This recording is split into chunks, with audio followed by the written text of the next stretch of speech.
Visakha సీతమ్మధారలోని oxygen towers లో delivery boy పై దాడికి సంబంధించిన వివాదం సద్దుమణిగింది. దాడి చేసిన యువకుడు డెలివరీ బాయ్ ని క్షమాపణ కోరాడని సీఐ ప్రసాద్ తెలిపారు. క్షణికావేశంలో దాడి చేశానని ఆయన ఒప్పుకున్నారన్నారు. ఇద్దరికి కౌన్సిలింగ్ ఇచ్చి పంపించినట్లు తెలిపారు.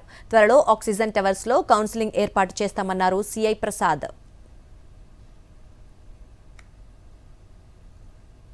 ఒక అబ్బాయి ఫిర్యాదు చేశారండి, డెలివరీ బాయ్. అతన్ని లిఫ్ట్ ఎక్కిన దగ్గర కిందకి వెళ్తానని చెప్పేసి డెలివరీ బాయ్ అనడంతో ఫస్ట్ చిన్న ఆల్టర్కేషన్ జరిగింది. మాట అనుకున్నారు.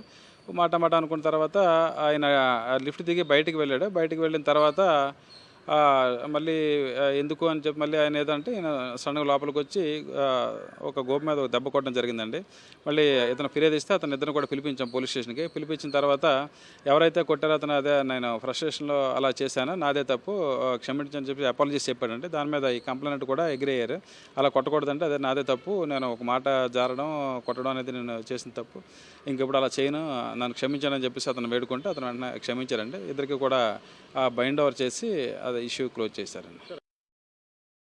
మరిన్ని అప్డేట్స్ కోసం ఛానల్ ను సబ్స్క్రైబ్ చేయండి. నోటిఫికేషన్స్ కోసం బెల్ ఐకాన్ పై క్లిక్ చేయండి.